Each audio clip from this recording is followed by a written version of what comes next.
Shalom, shalom, paz e amor do Messias para todos os irmãos do Mensagem de Vida e do Eternidade Passada. Irmãos, nesse vídeo nós vamos ler as 12 profecias, as quais Jacó derrama espiritualmente sobre seus filhos. Vamos perceber que essas 12 profecias, nessa profecia nós temos bênçãos e temos maldições. Precisamos entender também que essas profecias, elas estão encaixadas dentro daquilo que nós chamamos de atemporalidade, tá? Não são profecias resumidas apenas para esses 12 homens.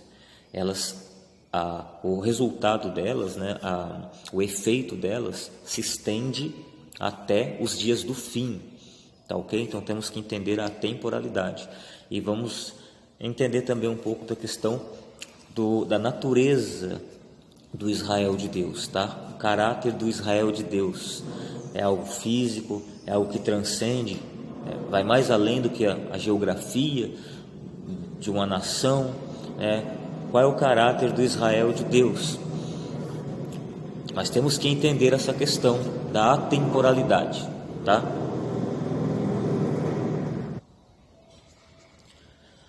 Você percebe lá em Gênesis 17 que ali é derramado sobre Isaac, a profecia diz que o pacto seria com Isaac.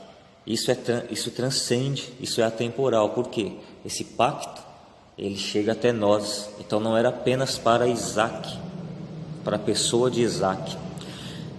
No capítulo 16 de Gênesis, vai ser também falado uma profecia a respeito de Ismael. Da mesma forma, é atemporal. Não é apenas sobre a pessoa de Ismael. Isso se estende até seus descendentes e chega até os dias de hoje, tá bom? Da mesma forma acontece com as 12 profecias sobre os 12 filhos de Jacó. Então precisamos pegar isso. Você vê que isso é tão atemporal que o apóstolo Paulo em Gálatas, ele ressalta e diz: nós somos filhos da promessa como Isaac. Ele volta em Gênesis e dá ali uma explicação da aliança com Agar e a aliança com Sara, Ele faz a comparação da mãe escrava e da mãe livre. E você percebe que ele está usando ali de atemporalidade como pano de fundo para trazer a revelação. Então aqui é a mesma coisa.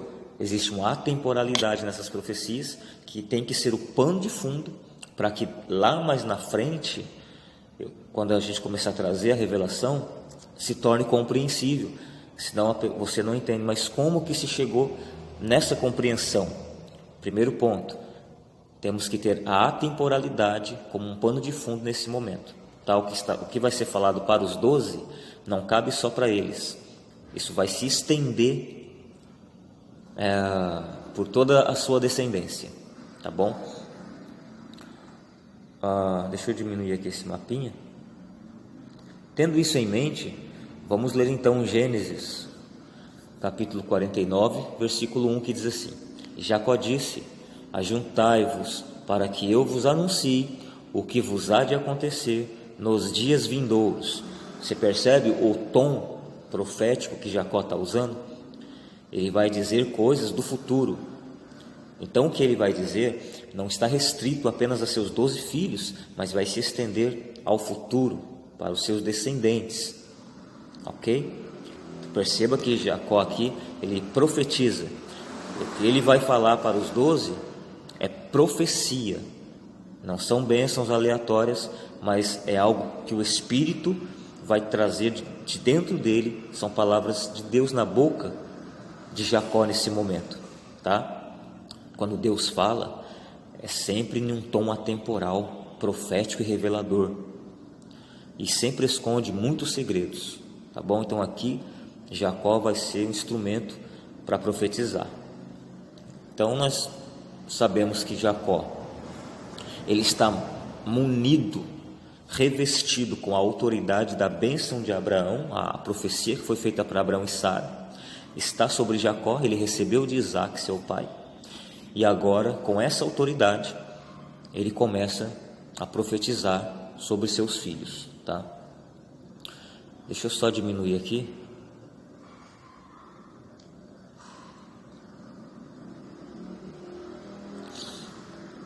Então, com essa autoridade, ele começa agora, irmãos. Nós vamos ler as 12 profecias, então tem que ter paciência. Aprender não é fácil, estudar não é fácil, tem que ter paciência, tá? Então, agora com paciência, nós vamos ler os 12 textos, tá bom? Vou tentar ler de uma forma que não seja corrida também, né? Primeiro o filho Rubem, né? Não sei se eu coloquei na ordem certinha aqui, mas nós vamos ler as 12 profecias, tá? Então a primeira nós vamos ter aqui em Gênesis 49, versículo 3 e versículo 4.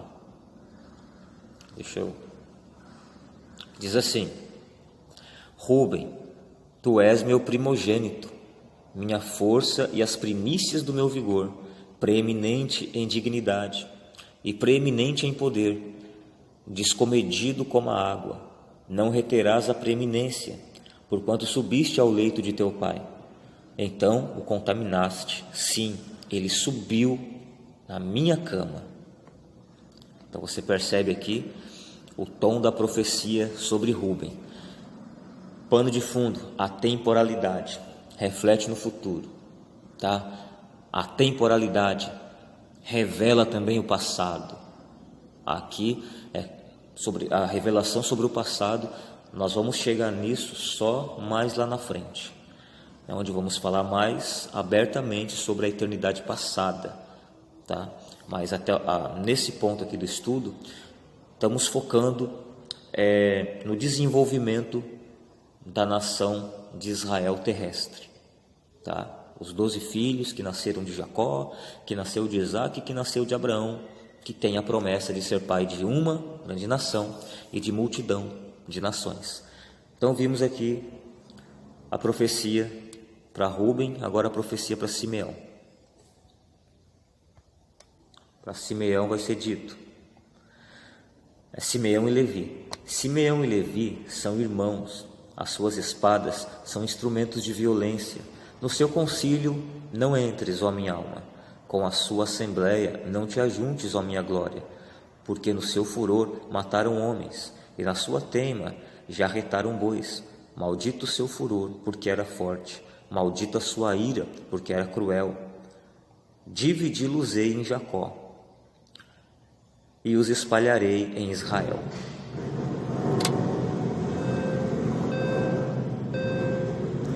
Passando uma moto aí na rua.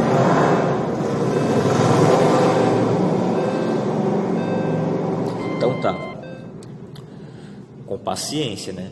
Vamos ler, leia depois de novo cada profecia e medite nelas com calma, tá? Vamos ler aqui agora.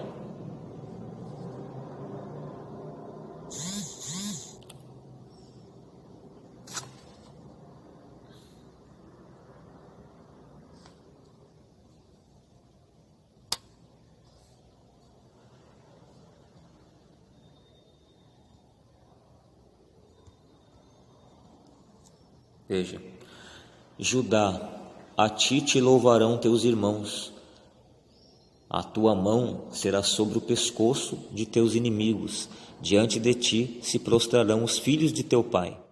Judá é um leãozinho, subiste da presa, filho meu. Ele se encurva e se deita como um leão e como uma leoa. Quem o despertará? O cetro não se arredará de Judá, nem o bastão de autoridade dentre seus pés, até que venha aquele a quem pertence, e a ele obedecerão os povos.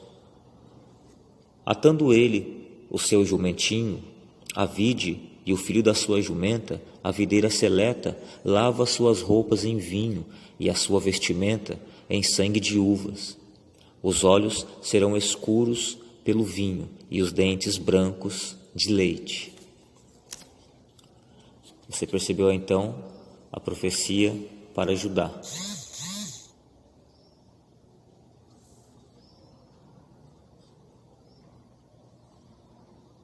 Agora a profecia sobre Dan.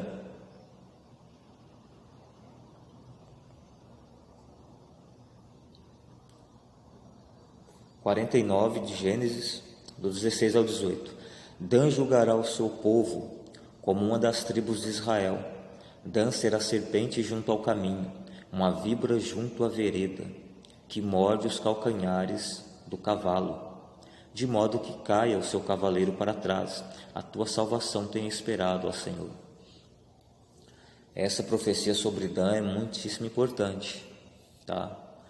Então, estamos apenas lendo, né? Mas se você meditar depois com calma sobre essas 12 profecias, você vai ter muitas revelações, tá bom? Não somente revelações escatológicas, como revelações que apontam para a eternidade passada também. Agora sobre Naftali. 49, 21 de Gênesis. Naftali é uma gazela solta. Ele profere palavras formosas. Gade. 49, 19. Quanto a Gade, guerrilheiros o acometerão, mas ele, por sua vez, os acometerá. Azer. 49, 20. De Azer, o seu pão será gordo, ele produzirá delícias reais. Que é importante também, tem revelação, tá? Issacar também tem revelação. Tem que meditar depois com calma, você lê. Deixa eu só sair daqui. 49, do 14 ao 15. Issacar é jumento forte, deitado entre 2 fardos. Viu ele que o descanso era bom e que a terra era agradável. Sujeitou os seus ombros à carga e entregou-se ao serviço forçado de um escravo. Muito importante também, tem revelação essa profecia. Profecia sobre Zebulon. Veja, Zebulon habitará no litoral, será ele ancoradouro de navios, e o seu termo estender-se-á até Sidom.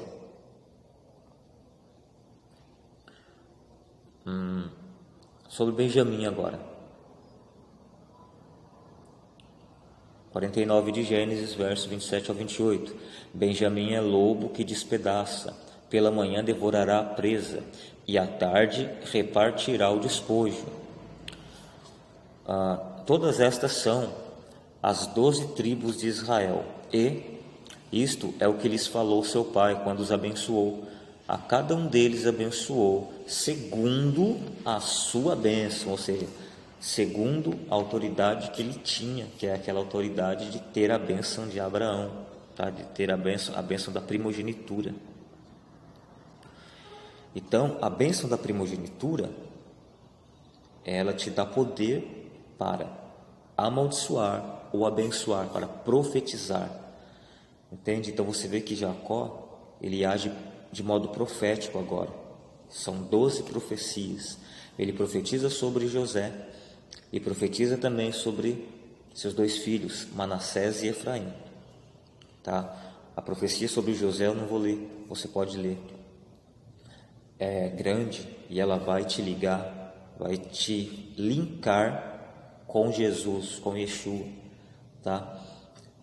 E com relação a José, toda a alegoria da vida de José vai fazer um link com Yeshua, Jesus, homem e também o Filho de Deus da eternidade passada, na eternidade passada, tá? Por quê? O Cordeiro, meus irmãos, ele está morto, foi morto desde a fundação do mundo.